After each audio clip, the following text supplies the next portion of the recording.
MRI, magnetic resonance imaging, is nowadays an essential tool in medical diagnostics. Essentially, every hospital has an MR scanner and is often one of the first tests being done on patients. It's not just a clinical machine, but it's also often used in research, not just clinical research, but also neuroscience. People who do functional MRI are using MR systems actually to look into neurofunction. Well, the market is about $10 billion nowadays, and there are three big players: Siemens, Philips, and General Electrics. And well, very soon, nobody knows exactly when, Samsung will jump in and hopefully, well, change this market a little bit. In the past 10 years, array detectors have revolutionized MR in the sense that they brought in sensitivity. And the sensitivity is the best currency in MRI, because MRI is inherently of extremely low sensitivity. But having sensor arrays nearby the body, sensitivity has been increased to a degree that MR imaging could be sped up a lot. Now, implementation is of the sort you can see here. This is a typical array detector. It's fixed size and shape, so it doesn't really adjust to the patient. The patient comes with different size and grafts have different diameters. It's a very rigid setup, so people are locked in rather than wear such a coil. The cabling is bulky and complex, so feeding out, say, 8 or 16 or 32 RF coaxial cables, which means a lot of coupling to the other structures of the MR system.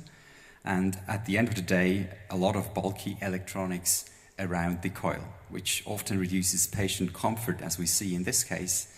This is a 96-channel head coil.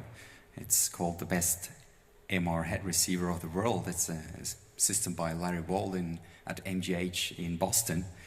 And you see that although performance-wise this is a beautiful coil, of course this is not useful in a clinical setting. And this is how this project was actually motivated, and that's why the three teams set up to change that and to go for what they call wearable MRI. So rather than having an array detector which locks in your patient or part of it, you should go to design where people can go and just put a coil on themselves as they would put on a pajama, say. Now, these coils will be flexible and elastic, so they will adapt to the anatomy, which makes it more practical to wear, but also more efficient in terms of filling factor and signal-to-noise ratio. They will have an integrated receiver on the coil, which means that there's no cable losses, and which also means that there's no coaxial cables feeding out of the MR scanners, given that the signal transmission is optically. And also the power supply is optically, since then when you replace all cablings by optical transmissions, then it'll be transparent for the rest of the MR system. At the end of the day, having such a wearable MR coil available, it allows for scalability of channels. Now we can go to 96 channels, for example, without building a huge coil. We can increase the sensitivity. That is, we get hard currency for MR, being able to speed up scans even more.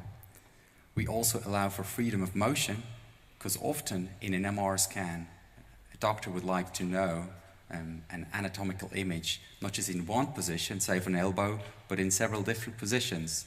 That's true for knees, elbows, and many other joints as well. It's more ergonomic and patient comfort is increased.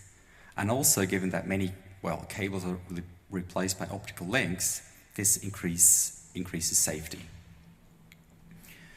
What does the project encompass?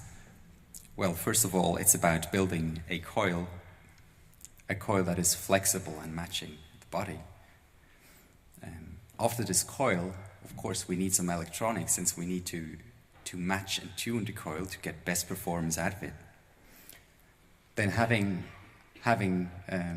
the coil tuned and matched, the signal will be digitized in an ASIC built by the Institute for Integrated Systems, and then this digital signal is sent out of the scanner by an optical link, and this optical link has to be broadband enough to actually be being able to transport 32 channels of 1 megahertz 22-bit complex samples out of it.